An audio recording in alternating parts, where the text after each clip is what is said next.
Trump then inexplicably and immediately jumps on it with the Truth Social. President Putin of Russia doesn't want to have a ceasefire agreement with Ukraine, but rather wants to meet on Thursday in Turkey to negotiate a possible end to the bloodbath. Ukraine should agree to this immediately. At least they will be able to determine whether or not a deal is possible. And if it is not, European leaders in the U.S. will know where everything stands and can proceed accordingly. I'm starting to doubt that Ukraine will make a deal with Putin, who's too busy celebrating victory in World War II. And then he goes on to say some other thing. Have the meeting now, he says. So almost completely flipped what apparently he told to the Europeans and the Ukrainians. What do you make of this contradiction?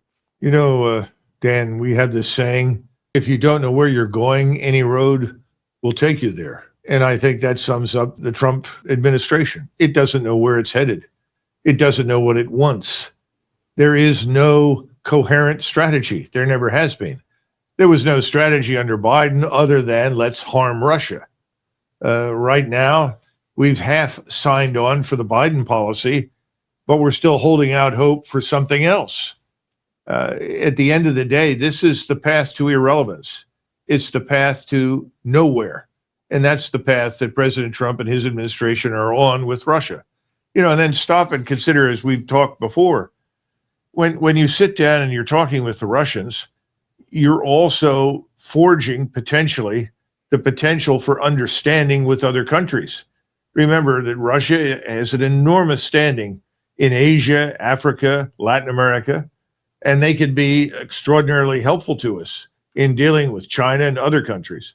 We know that the Japanese have now effectively signed on with China to oppose us and our tariffs because we offended them pointlessly, made outrageous demands, and they said, fine, we'll do business with China. You can go and do whatever you like, and we'll do business not in dollars, but in our own currency. And this ultimately is the theme right now since the tariffs. The de-dollarization is begun globally. So all of this is a disaster because no one from the very beginning had a clear strategy, a clear policy path. And I don't see how this administration recovers from this disaster. Well, that's a pretty strong statement because I agree that I don't know that they, other than just ending the conflict, there doesn't seem to be a plan for how to do it because you go way wildly from one side to the other in a course of about 12 hours. Really strange there. But let's take a look at these different parties and see what their play actually is, whether they have a plan or whether they just are just motoring on forward wherever that leads with nobody at the wheel. Let's take a look at it. And Gary, a little bit out of order here.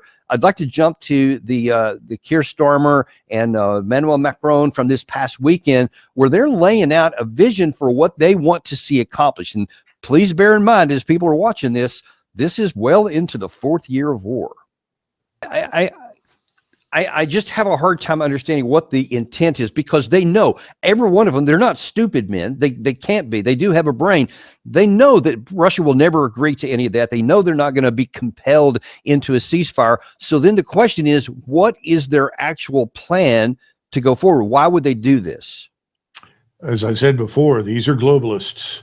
Somebody the other day called them Sorosistas because they're all backed by our friend George Soros and his crowd, who are effectively preaching a warmed over version of Bolshevism. These people want to stay in power. They see the hostility with Russia, the permanent conflict with Russia, as helping to maintain their positions. They're wrong. They're not going to last because financially, they're all on the edge of total ruin. We are already headed into a severe recession.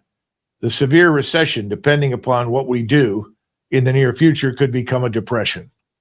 No one wants to do what needs to be done in order to build prosperity in the West.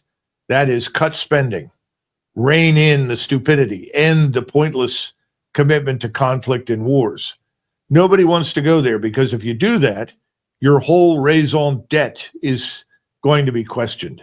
So they have to keep things as they are, maintain the status quo, continue the hostility with Russia. What President Putin has to do, and I think he knows this, is frankly continue to be patient. He can be patient, and the longer he waits, the worse the conditions in Europe become for these leaders, the higher the probability that they will fall and be replaced by nationalists who are going to say, wait a minute, there's no interest in Germany in a war with Russia. Even the Poles, if you look at the Polish polling data, have said, we don't want any war with Russia. This is crazy. We don't know how many Polish soldiers have actually been killed in the war. I've heard estimates to be 10,000. Others have told me 20,000. But they've lost severely with absolutely no return on that investment whatsoever. I think they've exhausted in Poland this unrelenting hatred for all things Russian. I think the population has said it's over, and we've got all these Ukrainians that need to go home. We want to get them out of Poland. You have a similar growing feeling in Germany, and you have a problem in Great Britain right now. The population there is wondering why they have to give way to all of these foreigners that have come into their country, why their citizenship is meaningless, their identity is meaningless. I think the mayor of London has recently forbidden all of the taxi cabs to have a Union Jack, in other words, the British flag, shown on any of the taxis. I mean, this sort of active suppression of national identity is absolutely unacceptable across Europe. These people are on the wrong side of history. It's interesting to hear that discussion. And then let's face it, what do these people have for armed forces? They're Lilliputian forces. Right. It's a joke. The Russians would crush these people. Our own forces are too small for any serious war right now, despite the enormous amounts of money that we've plowed into them. So the whole thing is a comic opera. It doesn't deserve to be taken seriously. But I think the Russians will go to Istanbul, and they will listen, and they will present their side. But I just don't know how the representatives who come there from Ukraine can expect to accomplish anything if they think they're going to have a bullet through their head from the Ukrainian secret police, the SBU, when they come back to Kiev and point out that, look, we need neutrality. The Russians guarantee it. We can get other Europeans to guarantee it. We're going to lose this territory in these areas, but we need peace. Ukraine is in ruins. If they say that, I think they'll simply be executed. That's how bad the situation is in Ukraine.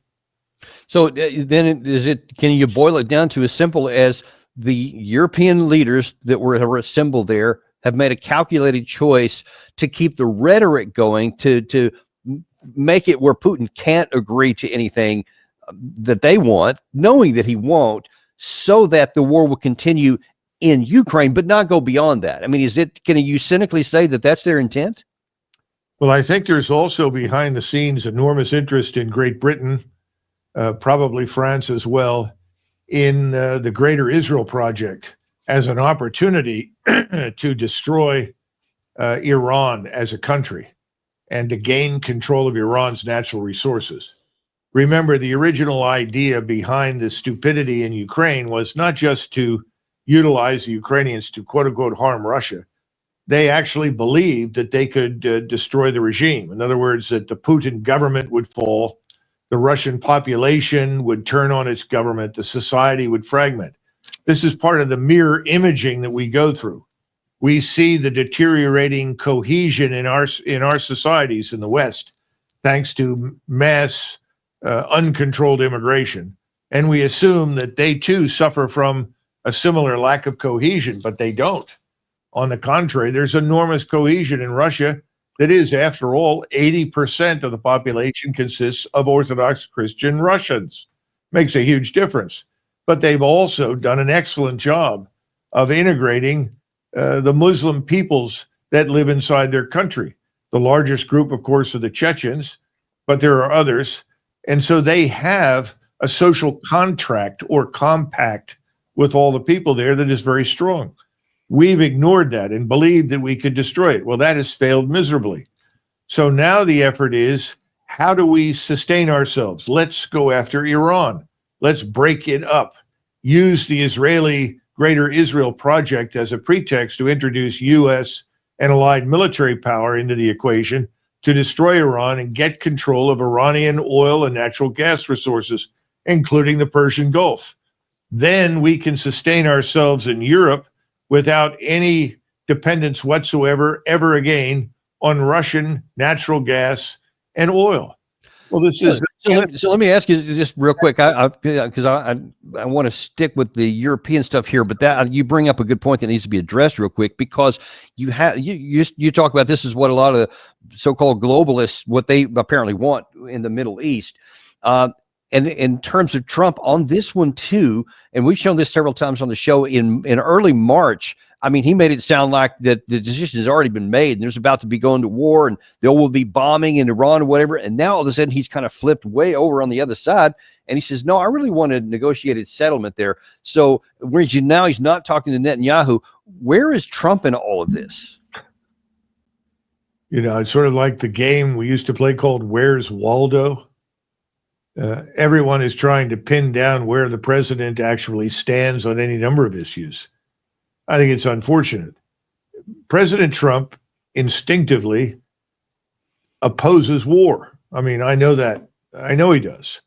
And I think that for a very long time, he has tried to figure out how he can come to terms with the Iranians, because I think there's an appreciation for the dangers associated with blowing the Iranian war up.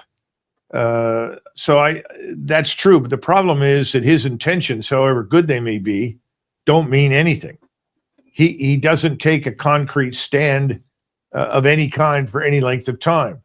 You can't do business like that. It's sort of like a teenager on TikTok that has the attention span of 30 seconds, a minute, and then goes to the next TikTok video. We've been treating policy that way. And people outside the country look at us and say, wait a minute, how long does policy last in your country? Well, historically, over the last 20 years or so, 20, 25 years, I think they've concluded it lasts for one election cycle.